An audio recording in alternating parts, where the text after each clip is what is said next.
बैठ जाइए।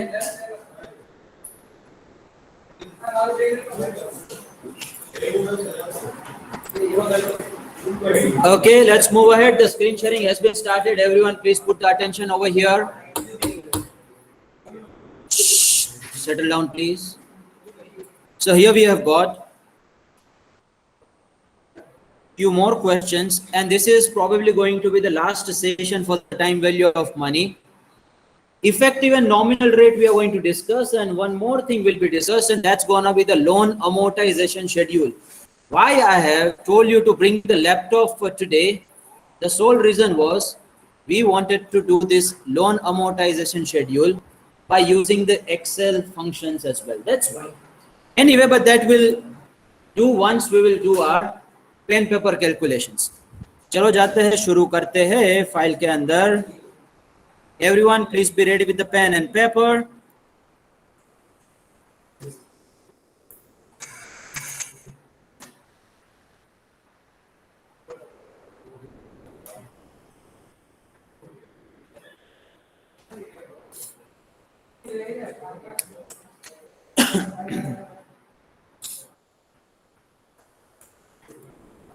Okay, let's try to understand this question now. Everyone, please put the focus. 10% compounded annually is not equal to 10% compounded semi-annually. Yes or no? Even though the 10% is a per annum rate, I'm using these words very carefully. Even though that 10% is a per annum rate, let's try to understand how. Everyone, please put the focus. Say 100 rupees is invested, and you are getting 10% on that 100 rupee. Your fund value will be 110. If it is a annually compounded, say if the 10% rate is given to you and the compounding frequency is now 6 monthly. So you are investing 100 rupees. We do the two cut case of 10% now, 5% for the first 6 months, and again 5% will be there for another 6 months. So if I charge 5% for the first 6 months, then the interest will be how much? 105. So fund value will be 105, and that will be at the end of first 6 months. Again on another 6 months we will get 5% more, right? But that 5% will be on 105. So that 5% on 105 will be 5.25. So your fund value at the end of the first year will become 110.25.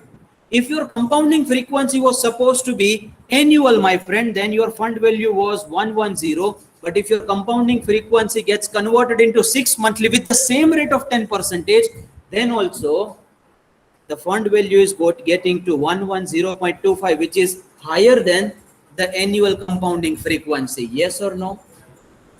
That means if I increase my compounding frequency to quarterly, it will be even higher than that. If I increase to monthly, it will be even higher than that. Daily उससे भी ज़्यादा होगा और continuous होगा, तो that would be the best compounding frequency. तो sir हमारा जो 10% रेट है ना, वो 10% रेट है, वो नॉमिनल है, and effective rate is different from the 10% if the compounding frequency is different from annual. Here in this case, if the compounding frequency is 6 months, try to understand what is the return you have got. 100 rupees of investment and the fund value is 110.25. That means 10.25 rupees is the return you have got. Yes or no? Now 10.25 rupees equals to 10.25%. So nominal rate is 10%, but effective rate is 10.25%.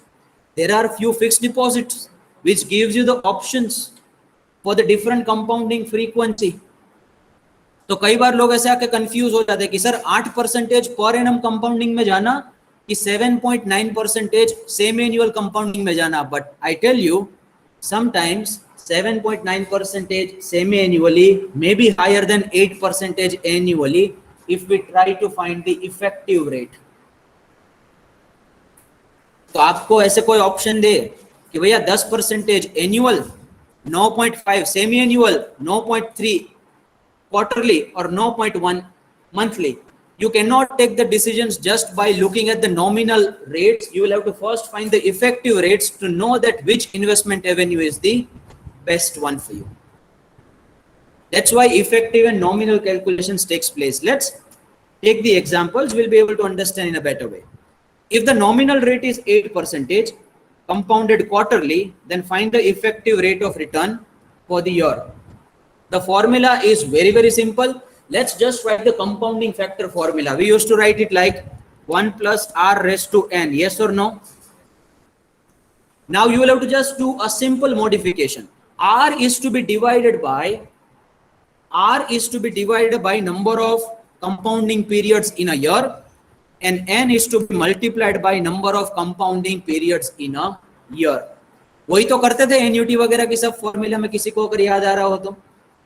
जो N था number of years था, number of years को multiply करते थे ना month से, quarter से, 6 month से. तो वैसे ही करने वाला है. इसमें कौन सी वाली है? Quarterly. Let's do it. And after that there will be a -1. So bit of a CAGR formula. Last time we had done the CAGR formula. No, वैसा का थोड़ा सा लगेगा, थोड़ा सा चेंज करना है उसके अंदर बस. So 1 plus R. R कितना बोला? R is going to be your nominal rate. Nominal rate is 8%. You may write it like 0.08. M stands for the number of compounding periods in a year. In this case, it's a quarterly compounding, right? So how many quarters will take place in a year? 4. So there will be 4 over there. And raised to 1 year we are taking. 1 year, n as a 1 year we are taking, and that is multiplied by m, number of quarters in a year. How many? 4. So there will be raised to 4 minus 1. So let's solve this. You will get the effective rate. This is the formula of effective rate. So equals to 1.02 raised to 4 minus 1. So 1.02 raised to 4 कितना था बेटा? थोड़ा सा बता दीजिए.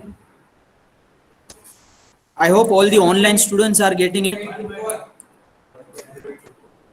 1.0824 minus 1. So it will be 0.0824. That will be equal to 8.24%. Are you getting my point? Yes or no? That means 8% nominal is equal to 8.24% effective. Effective rate is basically considering your compounding frequency, how much effectively you have earned in a year. That's what has been stated by the effective rate. Is it clear? May I have a confirmation from the online students that it's clear? All of you here, please. Yes, sir. एक ही आएगा बेटा हर बार.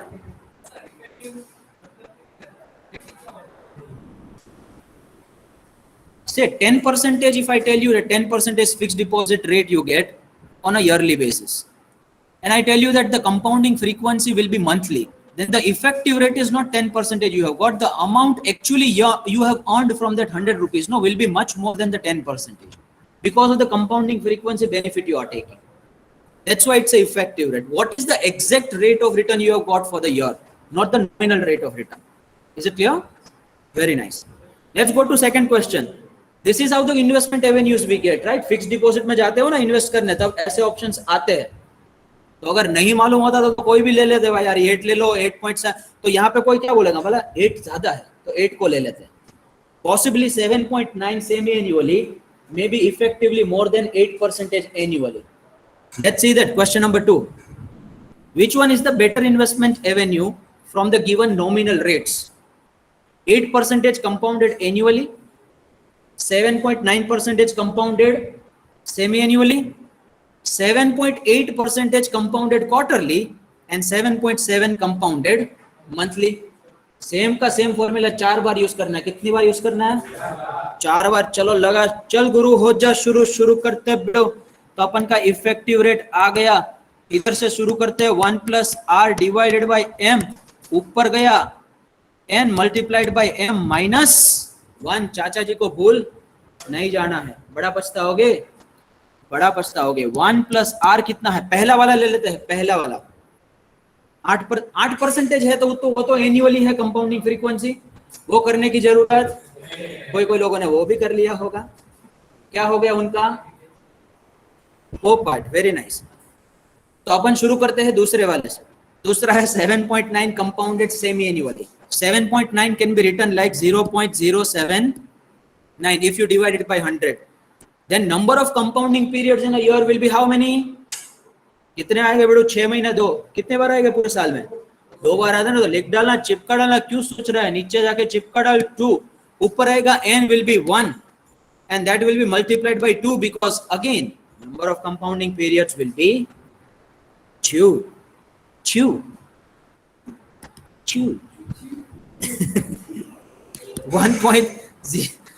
0.079 divided by 2 कितना आता है? 0.395 raised to 2 minus 1. चलो क्या आता है बेटो बता दीजिए।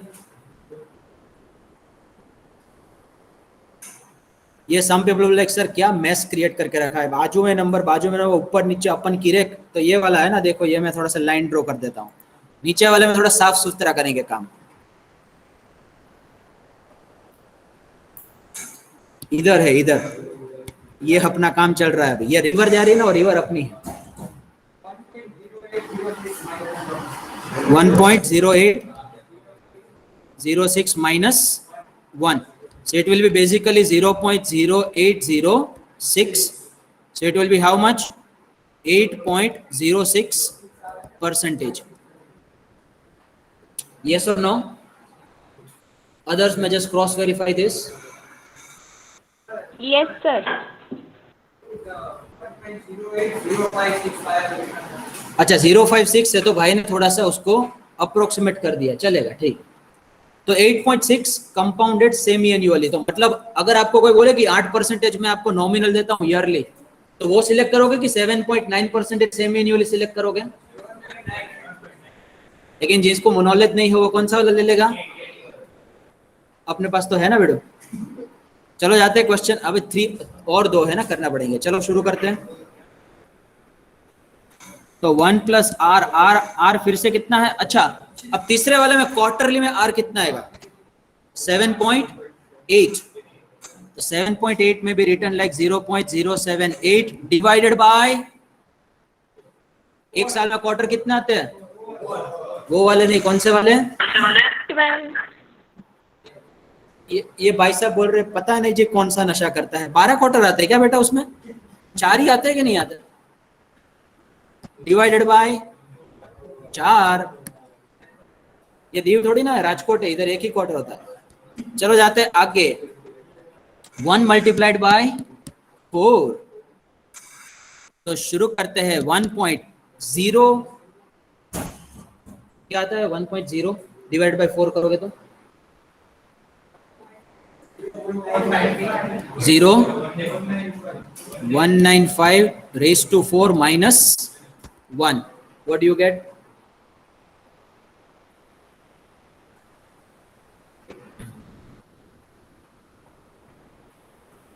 इक्वल टू कितनी बार प्रेस करोगे? 3 बार। ऑनलाइन वाले बच्चे बता सकते हो? 1.0803 minus 1. Very nice. So it will be 0.0803, तो it will be 8.03% effective rate. अब आपको कोई बोले कि 7.8% कंपाउंडेड क्वार्टरली, तो जाना चाहिए कि नहीं जाना चाहिए? क्यों जाना? सबसे अच्छा अभी तक कौन सा वाला है? 6 मंथली है कि नहीं? हाँ, अब मंथली वाला भी कर लेते तो उसको दुख नहीं लगना चाहिए। क्या नहीं लगना चाहिए? दुख नहीं लगना चाहिए। तो 1 प्लस, अच्छा मंथली वाले में और नॉमिनल रेट कितना बता रहा अपने को? 7.7 बिडू। चलो जाते हैं 0.07 डिवाइडेड बाय 12। अब नंबर ऑफ पीरियड कितने आएंगे? 12। एक साल में महीने 12 होते हैं, तो उधर रेस टू कितना हो गया? 12। चाचा जी को भूल नहीं जाना है। 1.07 divided by 12। सर ऐसा कुछ आता है 0.05833 रेस टू 12 माइनस 1। और कोई शाना और शानी लोग को ये 12 बार कैलकुलेट नहीं करने, तो वो सिर्फ कितनी बार करेंगे? 6 बार करेंगे। 6 के 2 कट के कर दो भैया।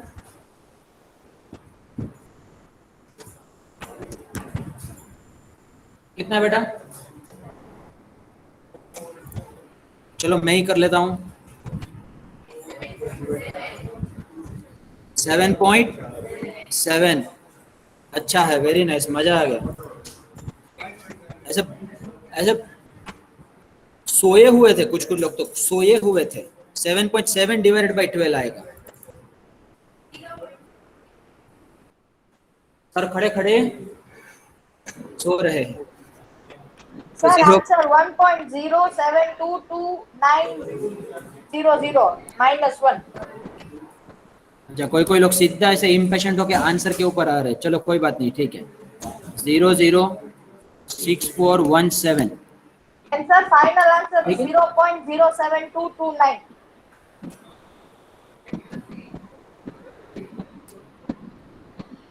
ठीक है, कोई बात नहीं, एक बार थोड़ा सा देख लीजिए आप भी बेटा। ये 0.77 है। हाँ 7 मैंने तो सिर्फ एक ही बार 7। उधर लिखा हुआ ना बेटा 7.7 है, तो 0.77 आएगा ना, इसलिए।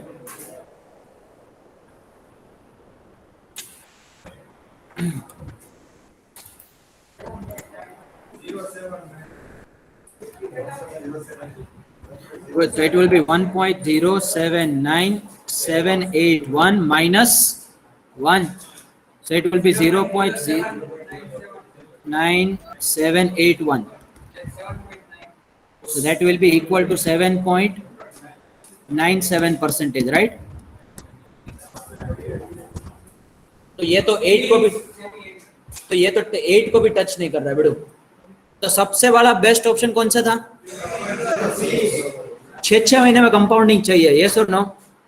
7.9% दे भैया तू, लेकिन 6 महीने में अपने को कंपाउंडिंग चाहिए। That is the best suitable investment Avenue for me, because I am getting the highest amount. Gujarati भाई है अपन, ऐसे ऐसे वो क्या कहते हैं, ऐसे उल्लू बनने वालों में से नहीं है। चलो जाते हैं अब लोन अमोर्टाइजेशन शेड्यूल में।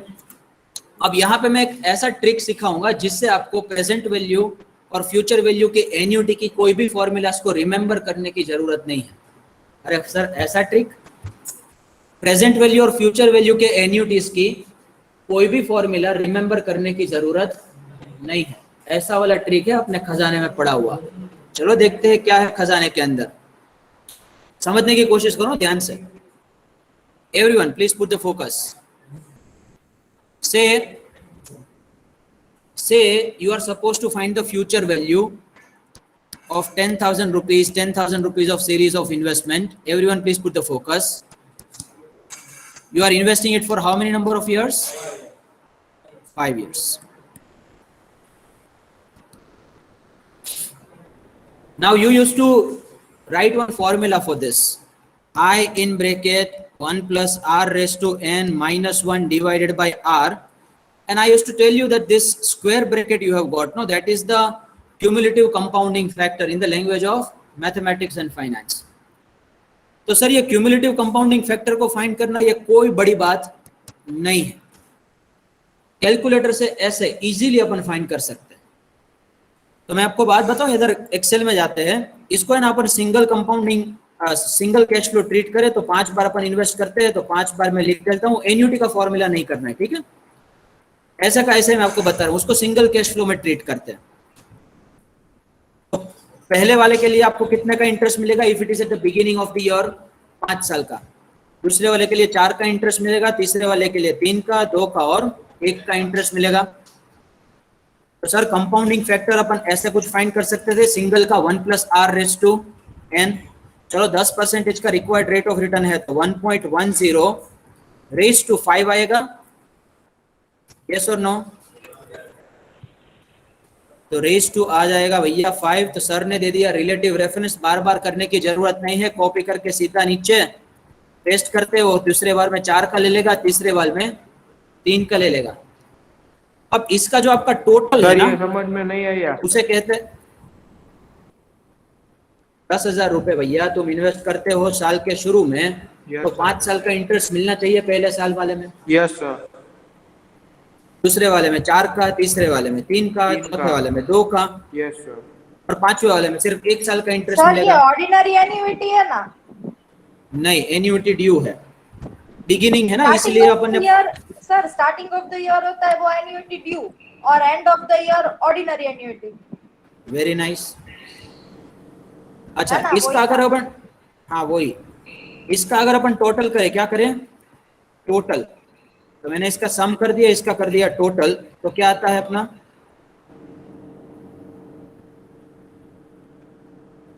6.71561. So this is basically this square bracket you have got, no? ये जो स्क्वायर ब्रैकेट आपको मिला ना वही है वो 6.71561। उसके ऊपर तुम ये आई वाले जो अमाउंट है उसको मल्टीप्लाई करोगे 10,000 को, 10,000 मल्टीप्लाइड बाय 6.71561, तो वो क्या आता है, वही अमाउंट आपका इस वाले फॉर्मूला में से भी आएगा। समझे कि नहीं समझे? एकदम पक्का समझे? तो सर वैसे तो डिस्काउंटिंग फैक्टर का भी कर सकते हैं बेटा, किसी का माइक है वो अनम्यूट है, थोड़ा सा म्यूट कर दीजिए प्लीज। मुझे कोई प्रॉब्लम नहीं है, आप अपनी बात को कम्युनिकेट कर ही सकते हैं, लेकिन बाकी सब बच्चों को समझने में प्रॉब्लम होता है और फिर कुछ सीन भी हो जाएंगे उधर। कोई कोई ने तो कल कोई सॉन्ग बजाया था, मैंने जाने दिया, अब नेक्स्ट टाइम से नहीं जाने दूंगा भाई। चलो अब 10-10 हजार रुपए प्रेजेंट वैल्यू फाइंड करते हैं। नाउ दिस वन इज से ऑर्डिनरी एन्युटी, कौन सी वाली, ऑर्डिनरी, और उसका फाइंड करना है प्रेजेंट वैल्यू। तो अपन पहले क्या करेंगे, उधर सीरियल नंबर लिख देते हैं 1 2 3 4 and 5, and here I'll be finding the discounting factor. So discounting factor for the single cash flow was looking like 1 divided by 1.10 raised to 1 for the first year. So I'm just giving the relative reference over here. I'm selecting 1 and I'm selecting all other, right, over here. So we have got the discounting factor for all the 5 years. To do the total of this, so you get the cumulative discounting factor 3.7907. Now what was the formula of the ordinary annuity for the present value? It was looking like this: I in bracket 1 minus 1 divided by 1 plus r raised to n divided by r. This square bracket is the cumulative discounting factor. What is it?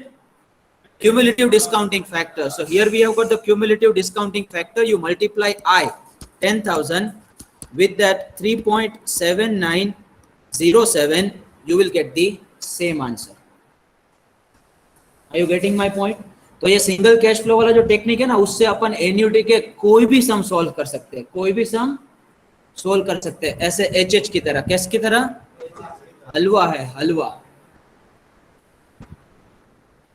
तो sir ये discounting factor का total अपन को calculator में find करना है ना, तो GT करके एक ऑप्शन आता है। अपन क्या करेंगे मालूम है, 1 divided by 1.10 press equal to, तो आपको पहले साल का मिला, फिर keep pressing equal to equal to equal to for how many times, 4 more times.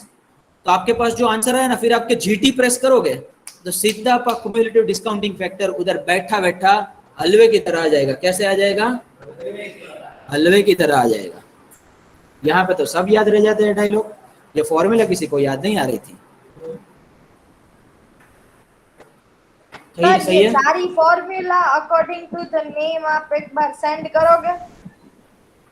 सभी फॉर्मूलाज गूगल क्लासरूम के अंदर ऑलरेडी सेंड हो चुकी है बेटा।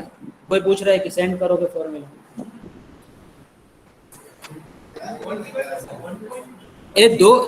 दो चार्ट सेंड किए हैं उसमें, पीवी के और एफवी के, तो ऑलरेडी सर्कुलेट हो चुका है। हाँ बेटा। सर वो बोर्ड हम जूम कर रहे हैं ना, तो क्लियरली अवेलेबल नहीं है। हाँ सर, हम जूम कर रहे हैं ना, तो दिख नहीं रहा है सही तरह सर। अच्छा, कोई लोगों को फॉर्मूला अच्छी तरीके से दिख नहीं रहा है, तो मैं ना ये क्लास वर्क बुक आपको शेयर कर दूंगा, उधर अंदर तो है ही। तो टाइम वैल्यू ऑफ मनी का ये अपन का वैसा भी लास्ट सेशन है। कौन सा सेशन है? तो फिर ये वाला मैं आपको शेयर कर दूंगा। फर्स्ट मॉड्यूल यहाँ पे राम कहानी खत्म होती है। अथ श्री रौनक आचार्य विरमचितम टाइम वैल्यू ऑफ मनी अध्याय संपूर्ण। क्लियर? सर इतना सारा संस्कृत कहाँ से सीखा? इतना सारा संस्कृत कहाँ से सीखा? मेरी मर्जी, मैंने जहाँ पे भी सीखा हो, मैं प्रोफेसर हूँ, मैं क्यों बताऊँ, मेरा रहस्य है ये। यस बेटा।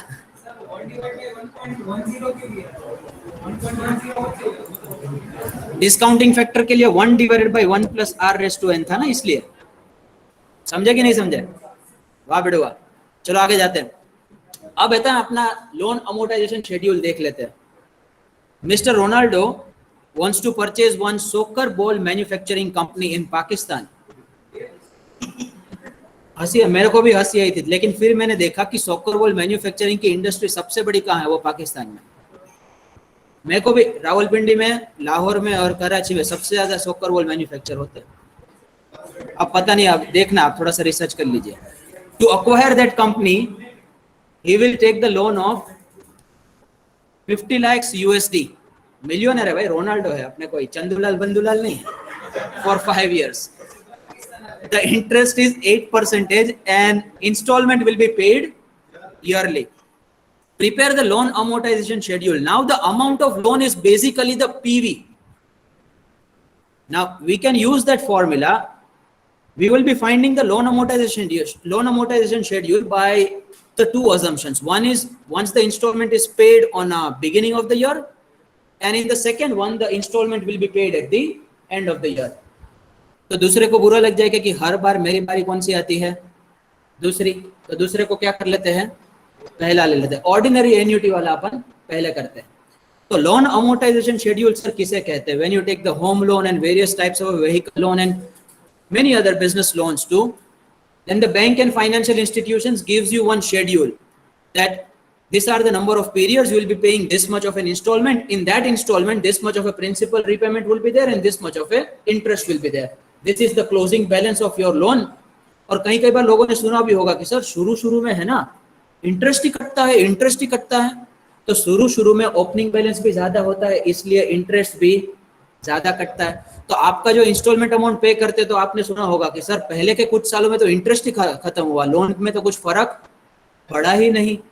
तो उनकी बात सही है, शुरू के साल में इंटरेस्ट ज्यादा रहता है। तो सर कैसे होता है? ऐसा कुछ 6 कॉलम का एक शेड्यूल रहता है। पहला आता है सीरियल नंबर। कौन सा नंबर? Serial number. फिर आएगा ओपनिंग बैलेंस। कौन सा बैलेंस? ओपनिंग बैलेंस बेड़ो।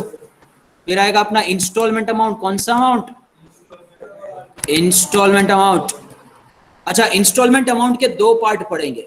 पहला पार्ट होगा उसे कहते हैं प्रिंसिपल रिपेमेंट, और दूसरा पार्ट होता है उसे कहते हैं इंटरेस्ट पेमेंट। क्योंकि इंस्टॉलमेंट के अंदर इंटरेस्ट भी है, तुम्हारे लोन के भी कुछ पैसे उसमें से कट हुए हैं।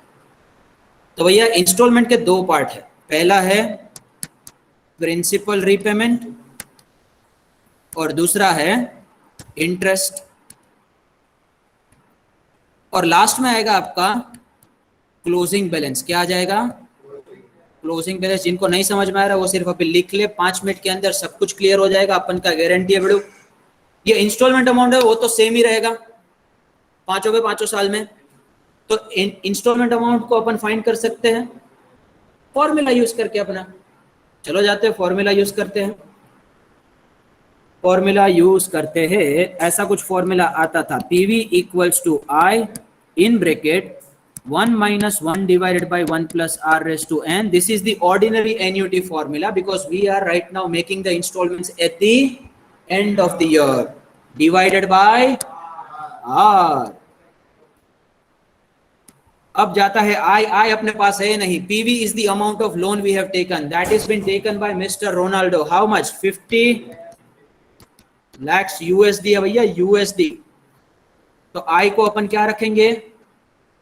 X नहीं लेना है, क्योंकि बहुत सारे लोगों को X से तकलीफ होती है। तो किसी की भावना या अपन क्यों हट करेंगे? 1 divided by 1 plus R raised to n। R कितना है भैया? कितना इंटरेस्ट पे करेंगे वो video? 8%। So it will be 1 divided by 1.08 raised to how many? 5, because it's anyway the installment yearly in nature, right? So no need to do the chedkhani with R as well as n. In denominator 2 we will have 0.08 ऐसा बड़े वाले denominator में। तो अपन जाते हैं therefore 50 lakhs equals to I 1 minus ये discounting factor कितना था बेटो बता दीजिए? 1 डिवाइड बाय 1.08 रेज़ टू 5। 5वें साल का बताना है, क्या आता है बड़ा? ये इक्वल टू प्रेस करते जाओ।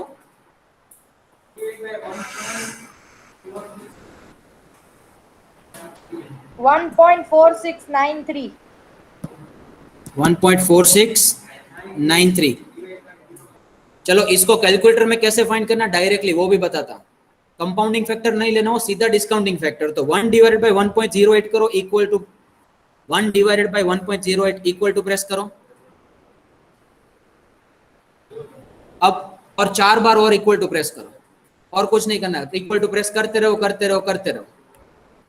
तो पांचवा वाला आया ना, वो सीधा आपका आंसर आ जाएगा। 1 डिवाइडेड बाय 1.4693 करने की जरूरत अपन के पास हर एक चीजों के क्या है, शॉर्टकट है बेटो, शॉर्टकट। Divided by 0.08। अब मैं करने वाला नहीं हूं, तो आपको ये फाइंड करने का आई क्या आता है।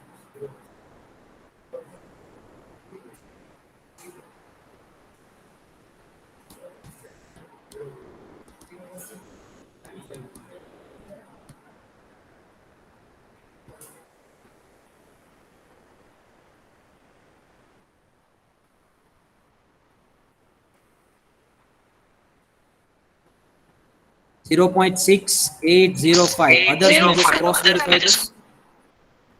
Yes sir, correct है। ओके कोई कोई लोग एक्सेल को करेक्ट बोल रहे हैं, बेटा हमारी गलती होती है, उसकी नहीं होती। क्रॉस वेरीफाई मतलब कि आपके उसको क्रॉस वेरीफाई, वो मेरे को हाँ सर आपका करेक्ट है। 0.08। so therefore 50 lakhs equals to I 1 minus 0.6805। कितनी आता है बेटा, कितू आता है बेटा बता दीजिए। 0.3195।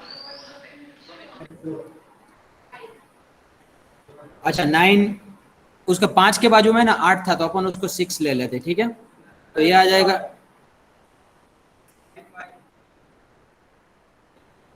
है यार, आजू बाजू क्यों नहीं है, एक्सेल को तो गलत क्यों बोल रहा है यार। देखो लोगों का कॉन्फिडेंस देखो, आप लोगों का कॉन्फिडेंस एक्सेल को गलत बोल रहे हैं।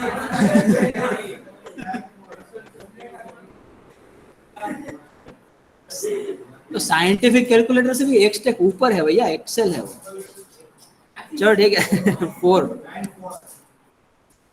डिवाइडेड बाय 0.08, therefore 50 लाख 50 कितने बिड़ो, 50 तोले 50 तोले, वो असली वाले असली आई क्या आता है 3.9925। 9925। चलो इसको जाके लेके जाते हैं डिनोमिनेटर में 50, 3.9925 equal to, therefore I equal to कितनी जला बेटो सर 12,52,348। 0.153। अच्छा पॉइंट को अपन क्या मारेंगे, इग्नोर मारेंगे, क्या मारेंगे इग्नोर। अच्छा इसके लिए एक्सेल में पीएमटी करके फॉर्मूला, कौन सी वाली सर, बहुत इजी फॉर्मूला है, चलो दिखा दीजिए। एक्सेल कर ही रहे हो तो फिर बता भी दियो। तो अपन करेंगे मैग्नीफायर ऑन,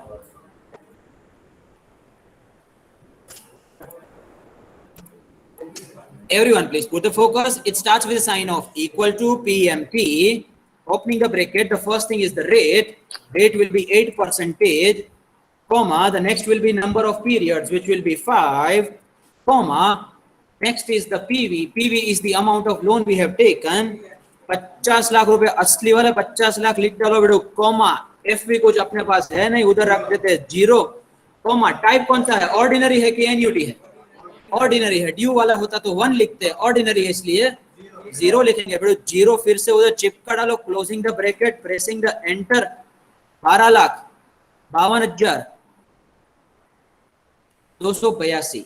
अपन में थोड़ा सा फर्क आएगा, थोड़ा सा फर्क इसलिए आएगा क्योंकि थोड़ा सा अप्रोक्सीमेशन अपन करते हैं। चलो ठीक है। अब ना ये जो इंस्टॉलमेंट अमाउंट है वो तो सेम के सेम रहेगा 5 साल में, लिख डालो ना यार, तो फिर क्यों सोच रहे हो, चलो लिख डालो उधर इंस्टॉलमेंट अमाउंट।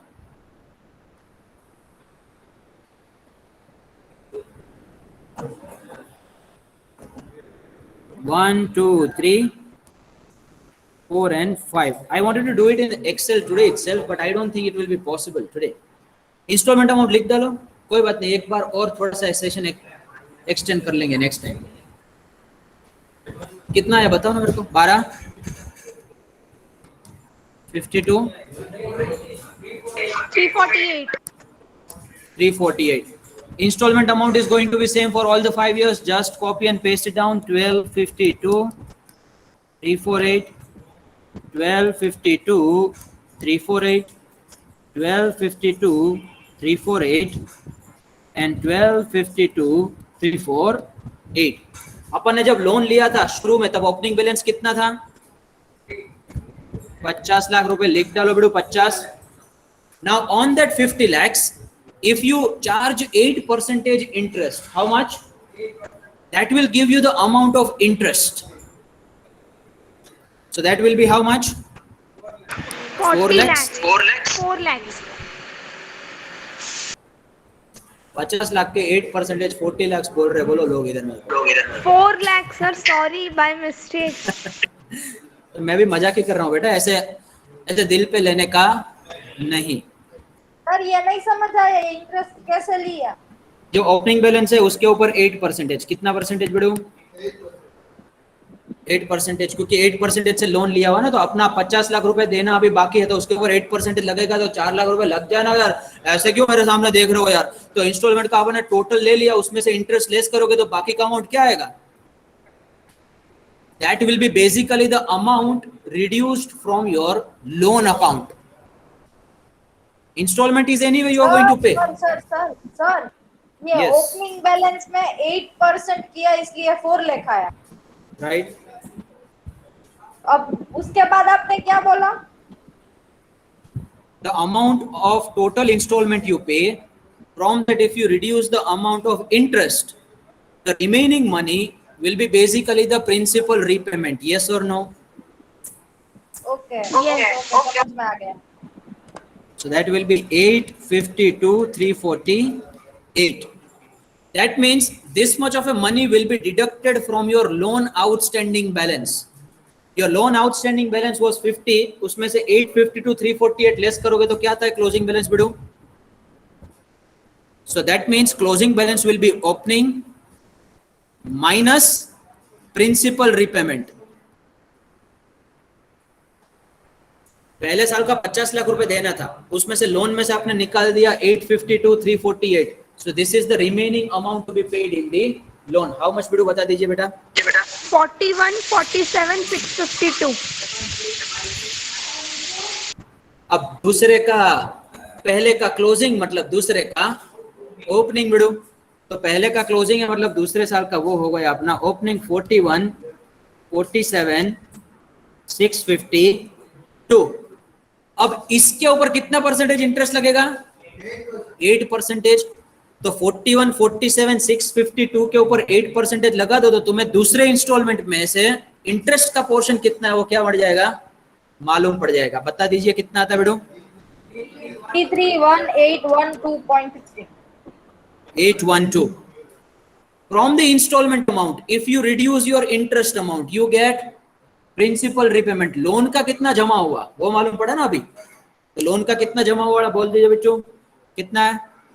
12, 52, 348 minus 331. 920,535. 920,535. चलो ट्रेंड देख रहे हो, ट्रेंड देख रहे हो, ट्रेंड। अपन का इंटरेस्ट है वो कम होता जाता है, प्रिंसिपल रिपेमेंट है वो बढ़ता जाता है। लेकिन सर 2 एंट्री से ट्रेंड नहीं होता। आप ही ने बोला था ट्रेंड के लिए अपन को कौन सी कितनी एंट्री चाहिए? कम से कम 3। In finance there is one कहावत, देयर इज वन कहावत, if it happens for 1 time it may be a mistake, if it happens for 2 times it may be a coincidence, but if it happens for 3 times then it's a pattern. Now you can make the futuristic predictions based on this. So 1250 opening balance minus principal repayment will be your closing balance. 3,2,7,117. 117. Opening में से अपन ने क्या less किया? Principal repayment less किया। Sir दूसरे का closing मतलब तीसरे का ओपनिंग, चलो लिख डालते हैं उधर 32, 27, 117। अब इंटरेस्ट किस पे लगेगा? 32,27 वेरी नाइस। कितना आता है इंटरेस्ट बता दीजिए बेटू। 25, 81, 69. 81, 89.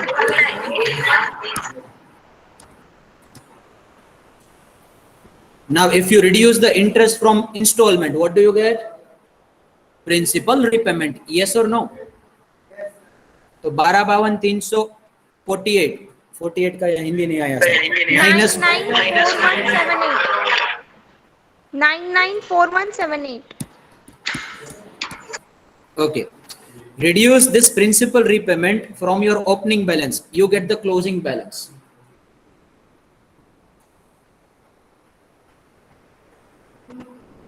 Two two 32939. 939। 9. अच्छा, अब बाकी का जो वर्किंग है वो किसके लिए है? हमारे लिए, होमवर्क के लिए है। तो यहाँ पे एक चीज ध्यान में रखनी है कि ये जो आपका क्लोजिंग बैलेंस है ना, वो क्या आ जाना चाहिए? 0 आ जाना चाहिए। अच्छा, एक छोटा सा और एक वेराइटी नहीं, वो कर लो, क्योंकि वो भाई साहब ने बोला ना कि बिगिनिंग वाला का भी करना है, तो मैं पूरा नहीं करवाऊंगा, 2 मिनट लूंगा आपसे, ठीक है? Now, if the same installment would have been paid at the beginning of a period, then what would have been the calculation? Let's put the focus again, बेटो, एकदम concentration, 6 के 6 कॉलम वैसे के वैसे चिपका देने के। तो चलो जाओ, उधर जाते उधर। पहला आएगा सीरियल नंबर, फिर आएगा अपना ओपनिंग बैलेंस बेटो, ओपनिंग बैलेंस, फिर आएगा इंस्टॉलमेंट अमाउंट, फिर आएगा प्रिंसिपल रीपेमेंट, फिर आएगा इंटरेस्ट, और 6 वाला कौन सा आएगा? Closing balance. Closing balance. Now, if the amount is paid at the beginning, then the formula you will have to use will be the annuity due formula, right? Yes or no? An annuity due formula for the present value was looking like this: PV equals to I in bracket 1 minus 1 divided by 1 plus R raised to n divided by R. कोई बोलेंगे sir ये तो ordinary वाला ही है, लेकिन इसमें से क्या करना है? छोटा सा मॉडिफिकेशन करना है, वो एससीपी प्रद्युमन की तरह छोटा सा कुछ मॉडिफिकेशन करना है। कुछ तो गड़बड़ है भैया। अच्छा, n में -1 और यहाँ पे आके चाचा जी, मतलब मंडप में से चाचा जी को बोल दिया कि आप बाहर चले जाइए, तो मंडप में -1, ओटले पे +1। ये फॉर्मूला के हिसाब से अपन का आई का इंस्टॉलमेंट अमाउंट आ जाना चाहिए। तो मैं आपको फाइंड करके देता हूं एक्सेल में। किधर करके देता हूं? एक्सेल में। कौन सा वाला formula? PMP, opening the bracket, the first is the rate will be 8% per annum, comma number of periods will be how many? 5, comma present value कितना बिड़ू? 50 lakhs. 50 लाख चिपका डालो उधर, 50 लाख, Comma 0, comma 0. कॉमा 0। अच्छा, यहाँ पे 0 करेंगे कि 1 करेंगे? 1, sorry sir, 1. अच्छा, 1 is for the beginning of the period, that means annuity due, putting 1 over there, closing the bracket, getting the answer 11, 59, 5, 20। तो बेटा यहाँ पे एक छोटा सा फर्क आएगा, देख लो ये टेबल में। इंस्टॉलमेंट अमाउंट तो वैसा का वैसा ही रहेगा, 1159। सर अमाउंट माइनस में, तो माइनस नहीं लगाना? अरे नहीं, वो अमाउंट माइनस में तो इसलिए है क्योंकि एक्सेल है ना, आइडेंटिफाई नहीं कर पाता कि कैश इनफ्लो है कि आउटफ्लो है, तो वो अज्यूम कर लेता है कि हर कोई है वो कैश आउटफ्लो है। लेकिन अगर एक्सेल चाहना है तो अपन वो 50 लाख के ऊपर जाके माइनस प्रेस कर दोगे फॉर्मूला में, तो आंसर हो गया प्लस में। तो तुम्हें प्लस में चाहिए तो प्लस में हो गया। तो 11, 59, 5, 20। एक चीज सिर्फ ध्यान में देनी है, it is eight the beginning of a period, right? Now, if it is at the beginning of the period, that means in that year no interest will be charged. किसी ने बेचारे ने लोन लिया है 50 लाख का अभी, और अभी एक इंस्टॉलमेंट पे करता है, that means it is as good as down payment. So it should be straight away deducted from your opening balance. So your opening balance was 50 lakhs. In that the entire amount will be principal repayment, 11, 59, 520. Interest amount will be 0 in the first one. So your closing balance would have been opening balance minus this amount of installment only. उसके बाद में तो राम कहानी सब same, लेकिन दूसरे साल में इंटरेस्ट कितने साल का लगेगा? दूसरे साल के बिगिनिंग में, मतलब इंटरेस्ट तो फिर ओपनिंग में तुम करते जाओगे तो उसमें कोई आपको ज्यादा कुछ करना पड़ेगा नहीं। फिर दूसरे साल से जो भी आपका ओपनिंग का और इंटरेस्ट का कैलकुलेशन है वो सेम ही रहेगा। एक दो कर लेते हैं तो बाकी सभी बच्चे कंफ्यूज ना हो जाए। मेरे को माइनस करके तो 50 में से 1159 क्या करें? 38 सर इसमें 44 इंटरेस्ट क्यों नहीं लिया? इंटरेस्ट इसलिए नहीं लिया क्योंकि this annuity is at the end of beginning the of a year कर पीरियड। रहा है इसलिए। ये बिगिनिंग वाली है, एंड वाली तो लास्ट में थी। तो यू सर कहते हैं I am still If- confused, ये इंटरेस्ट क्यों नहीं लिया? इंटरेस्ट इसलिए नहीं लिया because this amount of installment is paid at the beginning of a period. Yes और नो? यस, तो बिगिनिंग में पे करते तो इंटरेस्ट नहीं लेना। क्योंकि तुम अभी लोन ले रहे हो और बिगिनिंग मतलब कि ईयर ही अभी से शुरू हो रहे हैं, तो अभी का पैसा अभी तुमने दे दिया instalment 11, 15 and 520। That means that is entirely your principal repayment in which no amount of interest is included. Are you getting my point? तुमने 50 लाख का लोन लिया बेटा और तुम ईयर के बिगिनिंग में ही कुछ पैसा अभी डाल देते हो पहले साल में, तो ईयर का बिगिनिंग मतलब अभी हुआ ना। तो 50 लाख में जितना भी पैसा जाएगा सबसे पहला अमाउंट वो सीधा तुम्हारी लोन के अकाउंट में से खत्म होना चाहिए। अभी तक हमने पैसे यूज किए नहीं हो और हम कोई हमसे इंटरेस्ट चार्ज करने लगे तो ऐसा सहन करेंगे हम? बिल्कुल नहीं करेंगे। मोदी जी की स्पीच की तरह 3 बार। तो 50 माइनस 8 4 44 80 38 44 80 480। पहले का क्लोजिंग मतलब कि दूसरे का that will be Opening. 38। अगर सर इसमें एंड ऑफ द ईयर पे करते हैं तो इंटरेस्ट मिलेगा ना, क्योंकि पूरा साल उसने हमारे मनी यूज किए तो इंटरेस्ट मिलता है, राइट? तो वही तो किया था हमने लास्ट वाले में। देख इधर वाला, ये वाला देख। हाँ, वो एंड ऑफ द पीरियड था और ये स्टार्टिंग ऑफ द पीरियड है, इसलिए इंटरेस्ट नहीं लिया। Very nice. तो पहले वाले में अपन ने फॉर्मूला भी ऑर्डिनरी का लगाया था ना पीएमटी फाइंड करने के समय।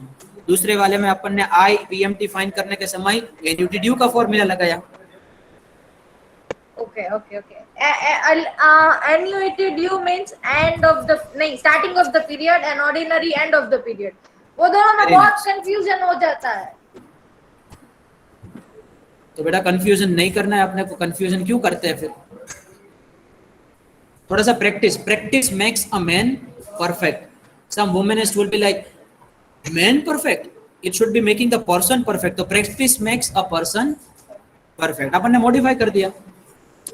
अच्छा, यहां से इंटरेस्ट वाली राम कहानी शुरू हुआ। तो यहाँ पे आपको ओपनिंग बैलेंस पे इंटरेस्ट चार्ज करना है कितना परसेंटेज? 30 72 38 38 तो ये आप टेबल कंप्लीट करके लाओगे नेक्स्ट लेक्चर में।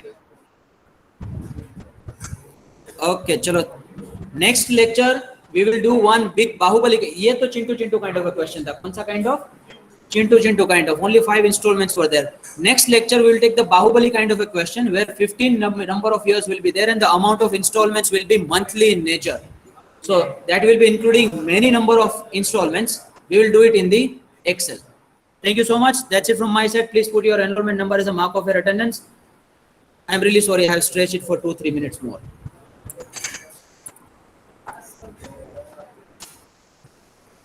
उन्होंने भी मेरे में अनाउंसमेंट की था तो मैं भी 2 मिनट लूं ना। नहीं ली थी कि नहीं थी 2 मिनट की अनाउंसमेंट की? तो फिर Sir, it was fun learning with you. Thank you so much, Miss Anjali.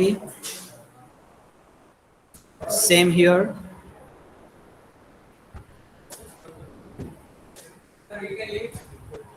Paras sir का लेक्चर अटेंड नहीं करना है?